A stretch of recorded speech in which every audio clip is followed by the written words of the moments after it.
Seems I've got to have a chance to see him. Watching the Daily Decrypt, it's currency competition time. I'm your host, Amanda B. Johnson, and today's episode is brought to you by Fort Galt.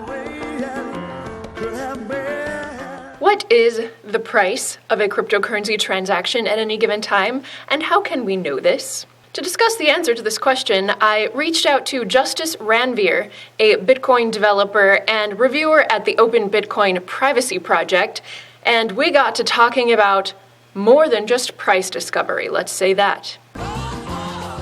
So you are Justus Ranvier, and you are, give us your bio. I know that you are a developer and a security researcher, but what is your bio at large?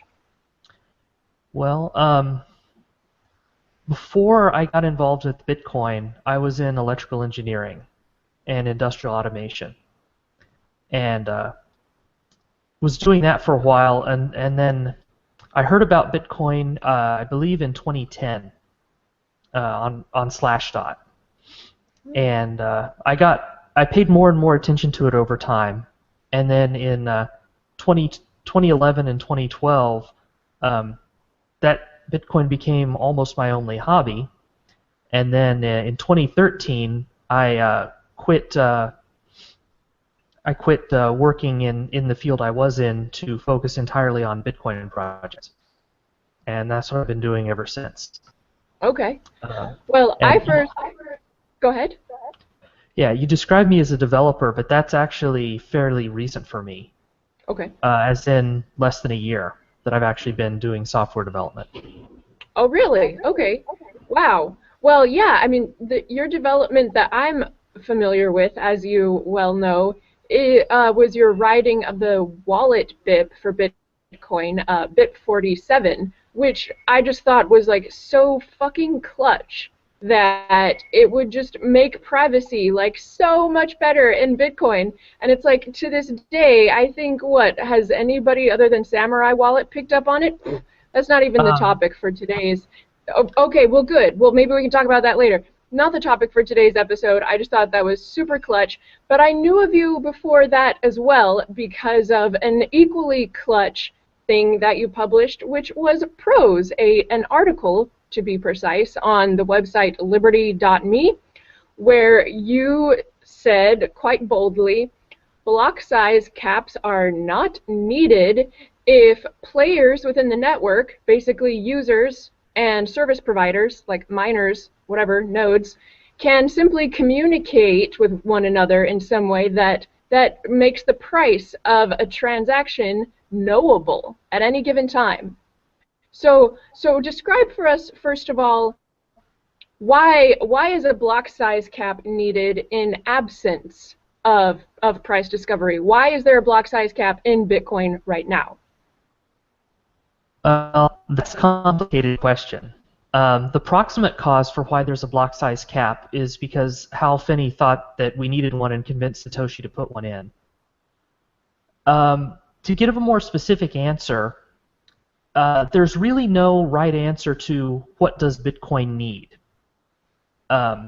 Because there are different people who want Bitcoin to be different things, and in many cases, these ideas are mutually exclusive. So there are people who want Bitcoin to be peer-to-peer digital cash and want it to be a sound money system that is capable of competing with and out-competing other currencies. There's a lot of people in the world who very much do not want that outcome to happen, and so what makes Bitcoin good for them is the opposite of what makes Bitcoin good for people who want peer-to-peer digital cash.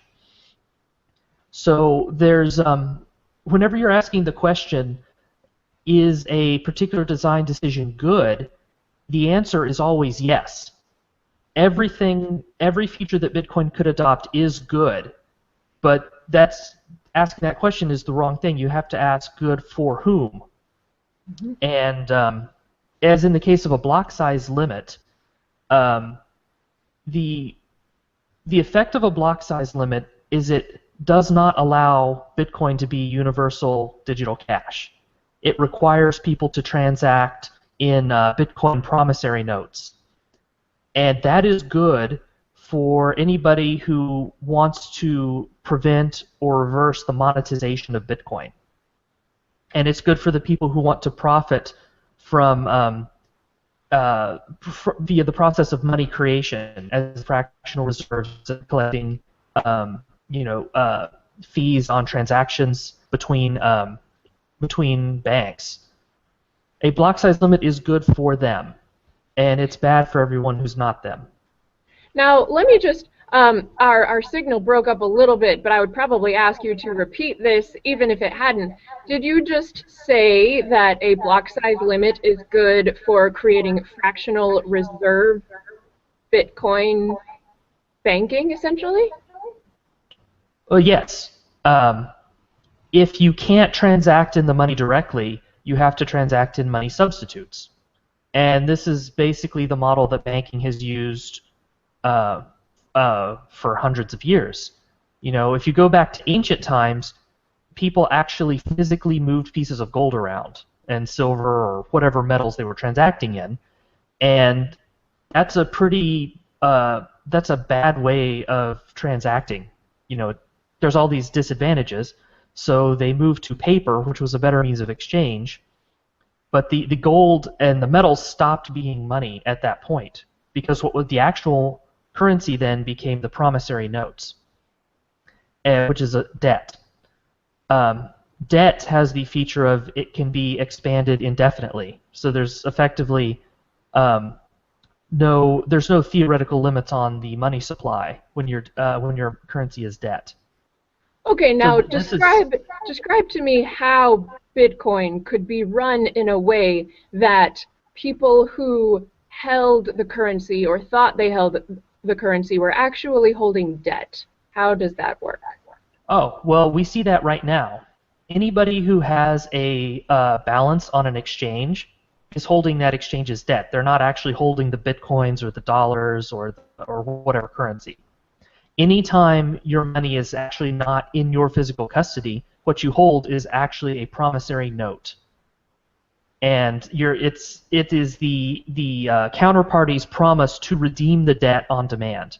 Now, they may or may not have enough of assets to actually redeem all of their notes at once. If they don't, that's called fractional reserve.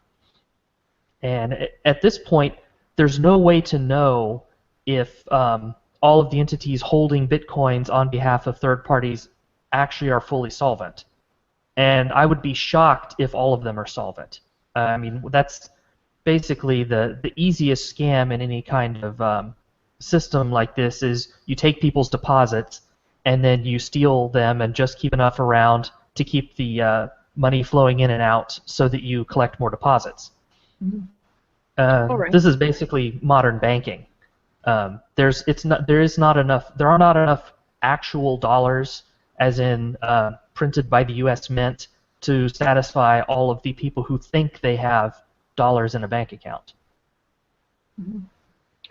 All right.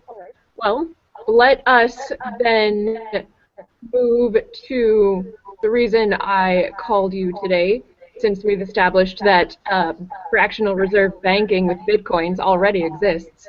And by the way, can I ask, I'm hearing an echo of myself, but I don't know how that's possible because you're wearing headphones. Yeah, I'm not sure. There's no speakers going here. It must be something with the Hangout. Yeah, all right. Well, it's not too distracting.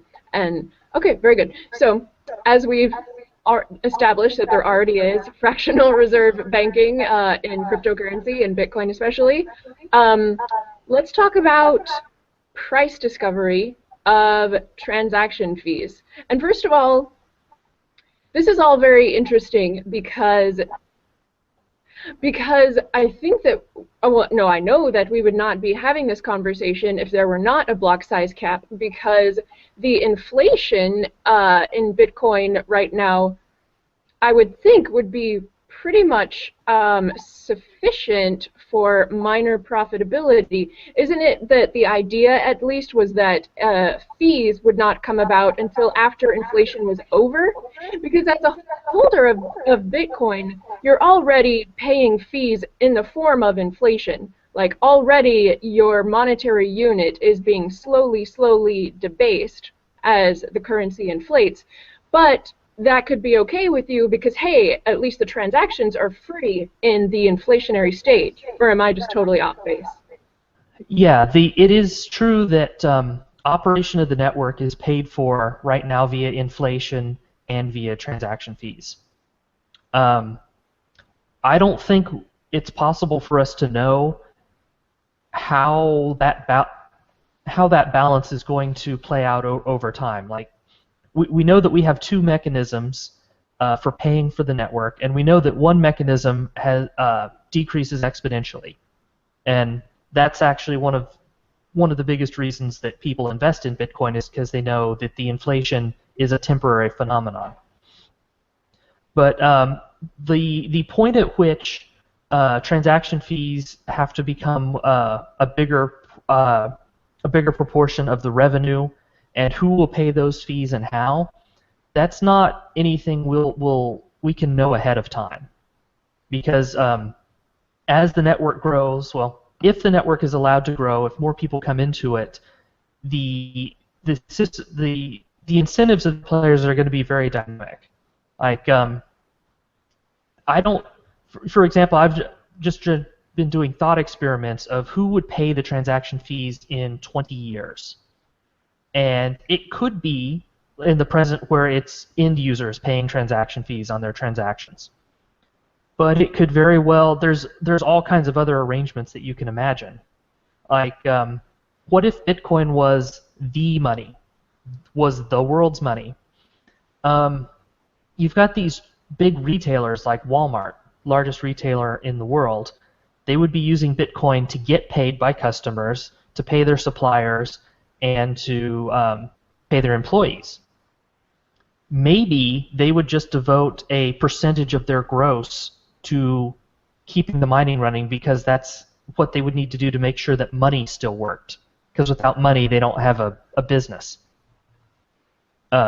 So in that scenario, you could see businesses, retailers, and other companies using assurance contracts and other things to pay miners, and users not paying fees at all.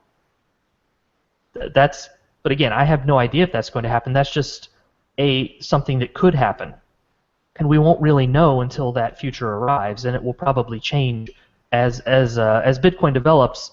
The ways that people will pay for the network will change based on what's appropriate in that environment. Would you say that I was in the Ethereum subreddit the other day, and a project which has not come to fruition called EtherX, like an exchange, kind of like a la BitShares, like a decentralized exchange within the single, the main Ethereum protocol, which can issue other tokens. They're basically saying like the fees are too high for such and such an action that's like kind of ruining our model. And that reminded me of a publication from another person who was building a sort of app on Ethereum called Lcoin, and he also, I believe, recently stopped development of that because he also said that the fees within Ethereum were way too high for his business model as well. And so I was like looking into, like they keep saying like gas costs, and so I was like, okay, well how is this gas cost established? And it turns out it's established on like the protocol level. Like there's a minimum price of each type of transaction you could want to do that is established via the protocol level. And Ethereum miners can set a higher gas price than that if they want, but they cannot set a lower gas price than that. And so is that something that exists in Bitcoin to your knowledge, or is there no minimum on the protocol level and it's solely up to miners what fee is and isn't appropriate? Yeah, the protocol in Bitcoin doesn't specify any minimum fees. What do you think in terms of, because you've written before about, so anyone who tries to say set a price for various actors is basically going to fail to achieve what you call solving the economic calculation problem. And so just as a tangential question, do you believe that a minimum fee being set within the Ethereum network is basically bound to fail because it does not allow users and miners to meet on a price via supply and demand? Well, it's definitely going to cause economic problems for them. Already is. They've picked a set of prices relative to each other, and any time that those prices are correct, as in they are the economically optimal values, it'll only happen occasionally by accident, because supply and demand are always changing, right? They're not fixed quantities. As technology changes, as hardware changes, so what they're trying to do is they're trying to say, well, this operation is, I don't know, 1.4 times as expensive as this operation. But that's a statement that can only ever be true instantaneously. It's never eternally true, because maybe 5 years from now the computers we're using have more memory bandwidth or they're more efficient at certain instructions, so the ratios have changed. But if all that's fixed into the protocol, what will happen is when supply and demand aren't allowed to meet at their natural value, you end up with what economists call deadweight loss, which is economic value that could have been produced that wasn't produced. And systems don't actually have to be perfect. You can get away with a certain amount of it. It's kind of like how ethanol is a toxin to humans, but not everybody who consumes a little bit of alcohol dies, right? So Ethereum can have problems like this, these centrally planned prices, and the system can work. It won't work as well as it would without those. Now, if you're talking about a government-mandated currency, they don't really have to worry about those kind of problems because everyone has to use it anyway. But when you're talking about free market currencies, building in kind of economic time bombs is a problem because your competitors are not forced to implement the same time bombs, and so they can just outcompete you. Yeah.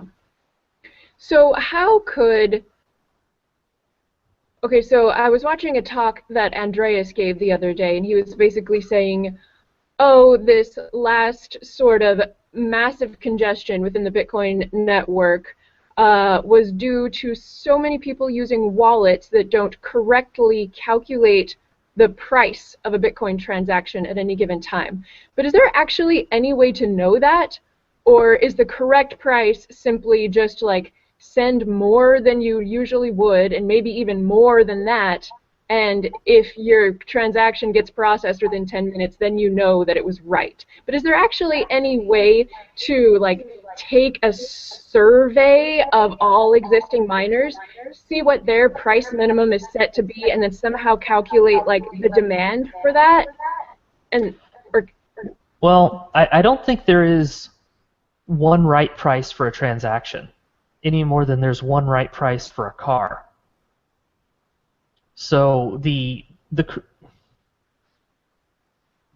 price, in principle, the price of every transaction is kind of a unique thing because it depends on the preferences of the user who's making it and the resources consumed to actually get it into a block, and the willingness of the nodes to relay it and the miner to include it. So yeah, prices do tend to converge to common values. There's like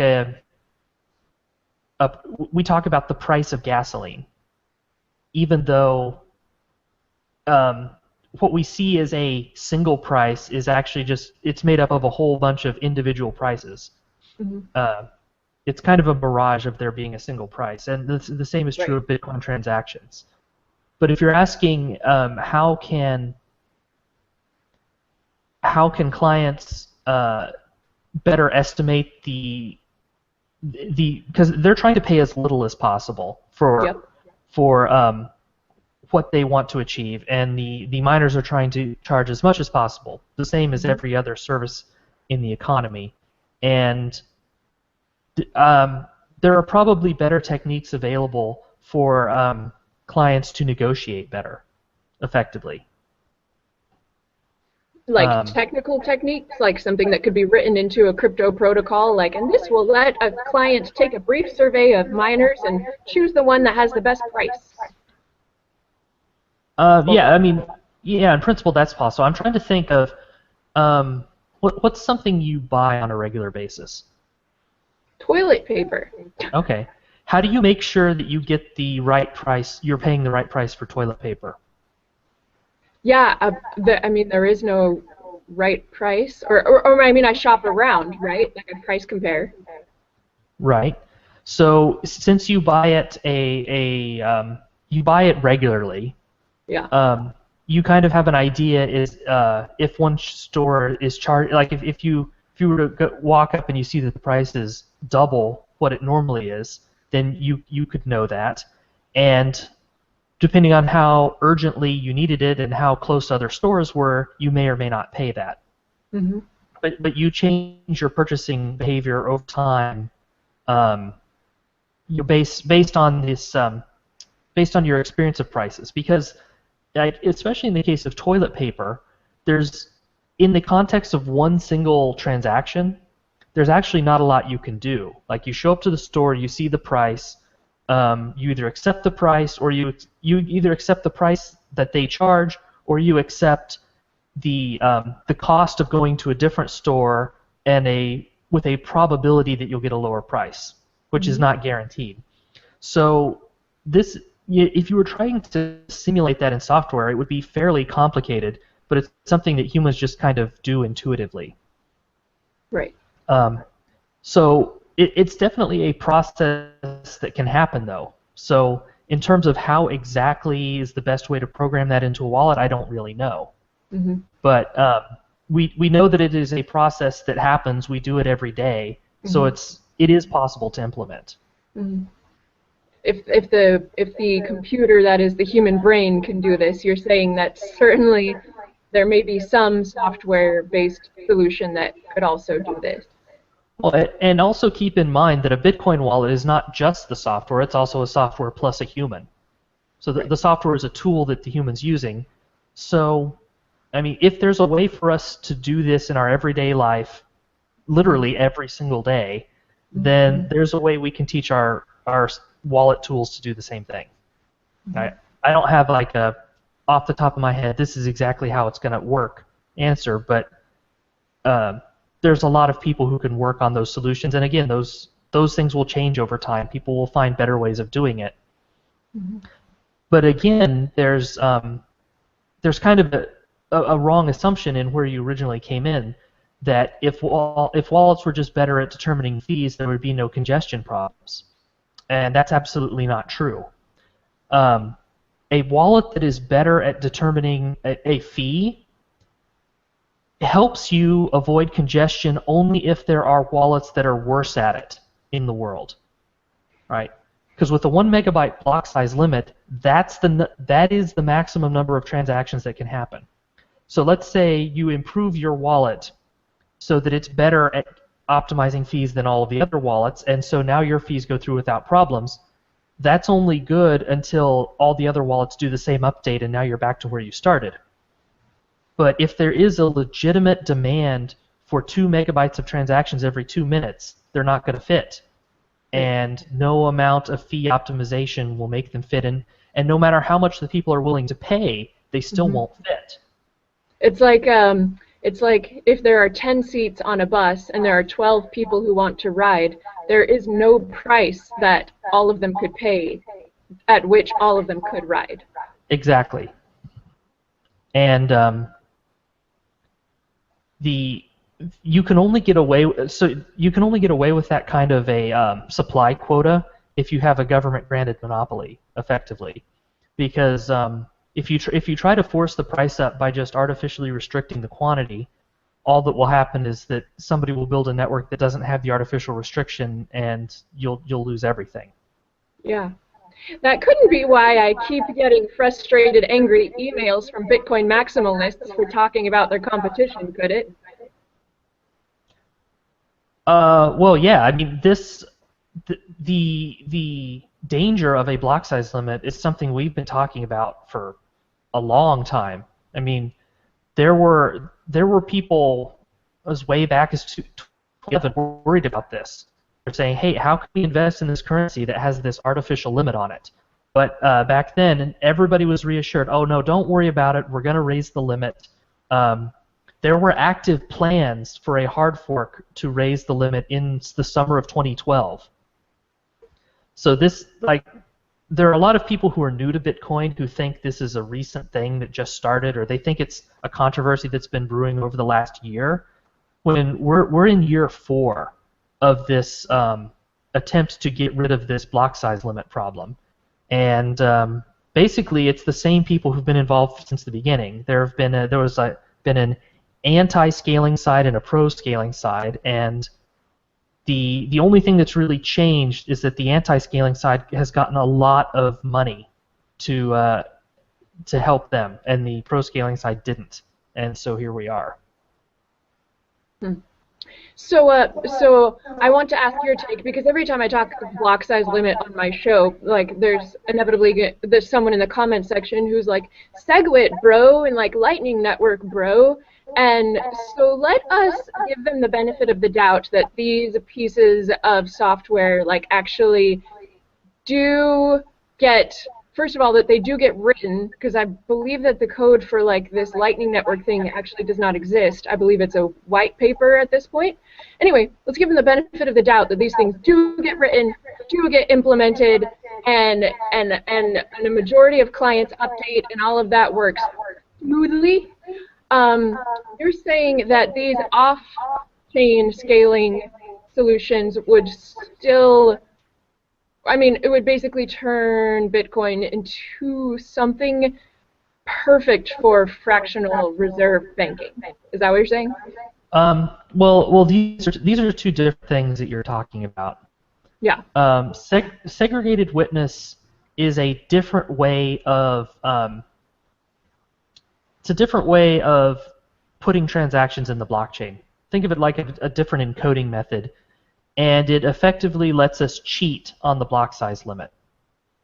And so, because it's storing transaction data outside the block itself, you can fit some more data in, and it doesn't. It's not a huge increase in capacity, but if all the transactions were using segregated witness, I think it approximately would double the transaction capability, which maybe that buys an extra year, possibly. But segregated witness is really it was really a solution for a problem that only Lightning Network has, which is transaction malleability and the issue of large transaction sizes. So they're kind of being sold as a package deal, even though they do different things. And Lightning Network is it's being sold as, well, this is a way of making real Bitcoin transactions.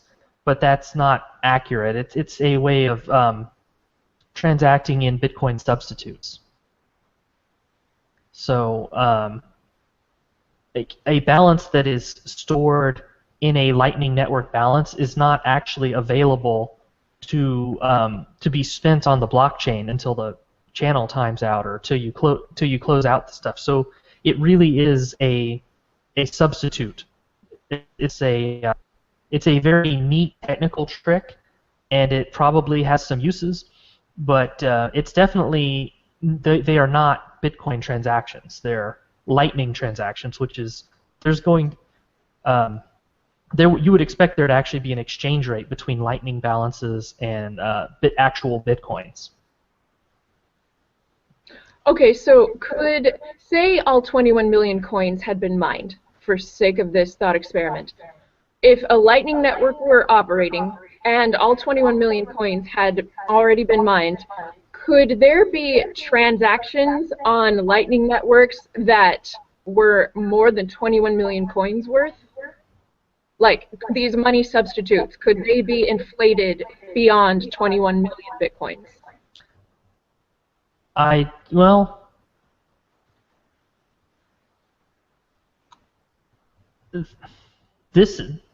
I don't think that there's a real answer to that. Because so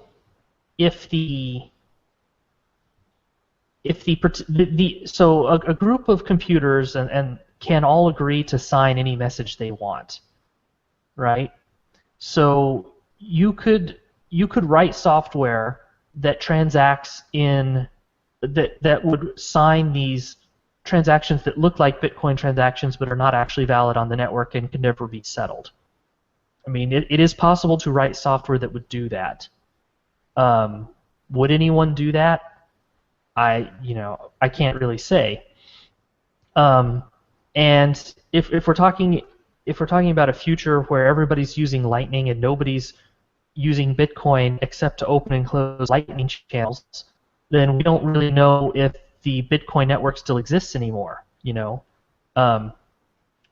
Once you've moved to a kind of off-chain transaction system, I don't think you can make reliable predictions about how that system is going to behave. In the short term, I don't think that those kind of transactions would ever show up on Lightning.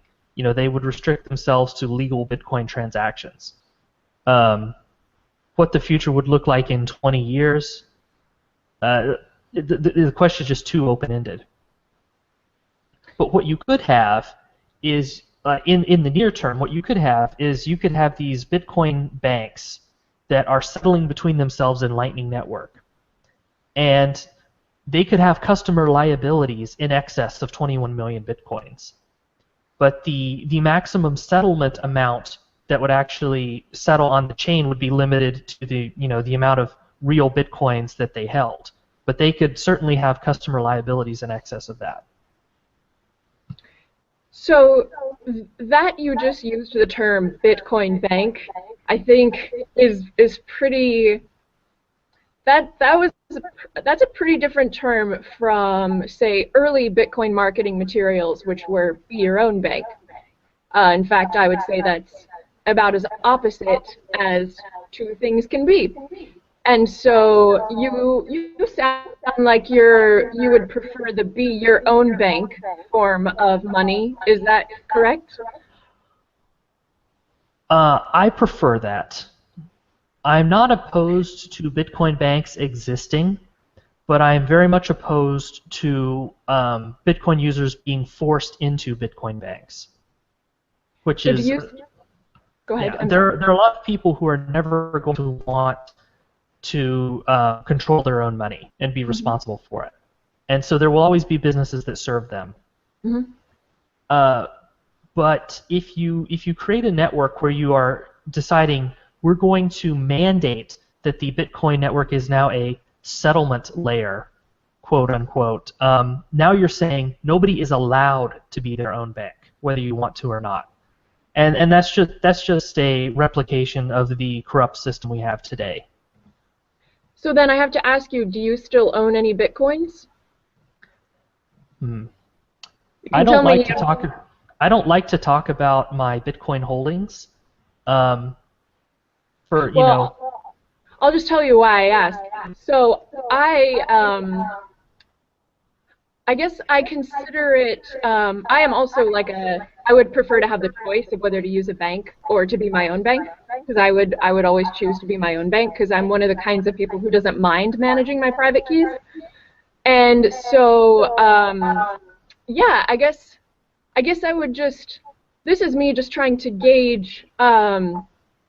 People, like really smart people like you, trying to, because before this interview I had sent you some materials regarding Dash, and I was wanting to know whether their forthcoming D API, decentralized API, could potentially be used as a tool for price discovery of processing fees.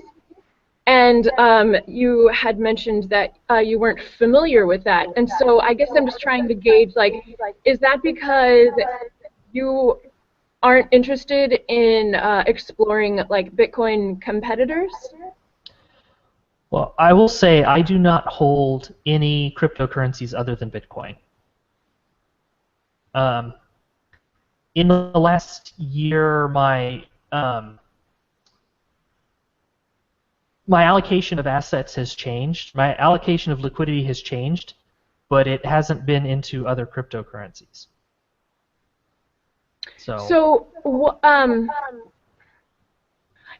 I guess I'm just trying to understand, like, so someone who's like, whoa, I don't like the direction that Bitcoin is going, why would you sell back to fiat before trying something else that might actually have like a better solution?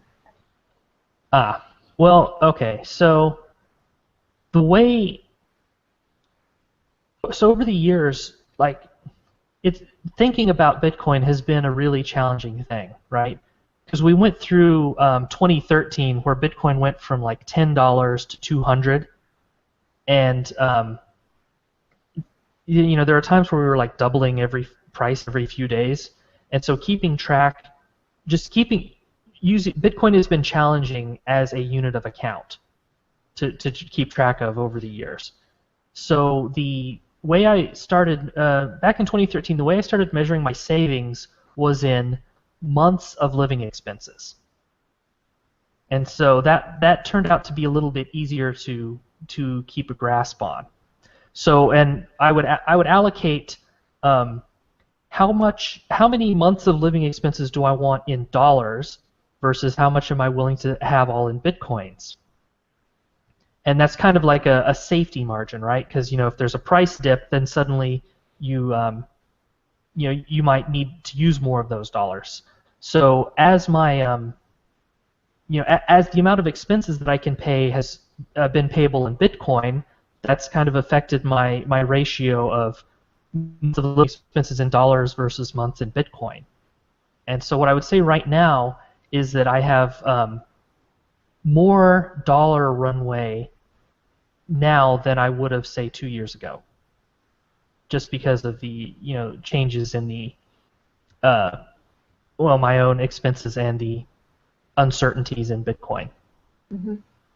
All right. So if I'm going to hedge, in some currency, I would hedge in the currency that I actually need to spend on my routine expenses. If I were ever to switch to another cryptocurrency, I would move everything all at once. Mm-hmm. Well, I'll watch the blockchain for a whale move, and I'll wonder if it was you.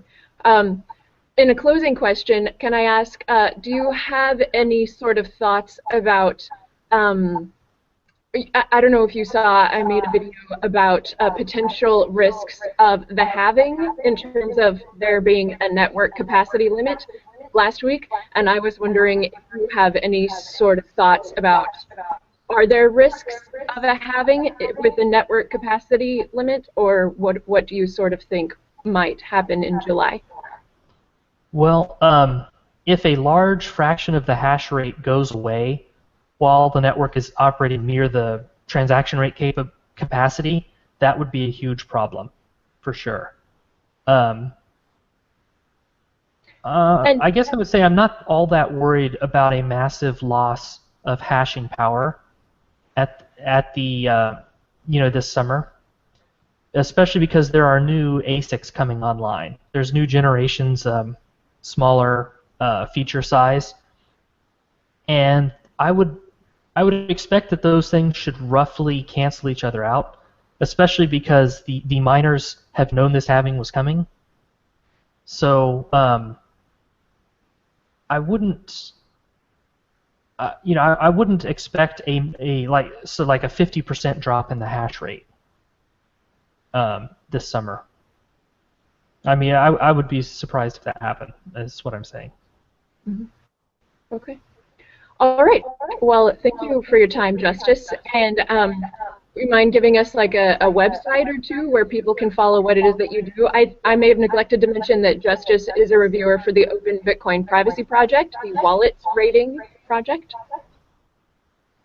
Yeah, that's probably the best website to mention right now. I haven't been doing a lot of writing recently, but yeah, we released our second privacy report recently, and we're gearing up for the third one. So definitely check out the OBPP website.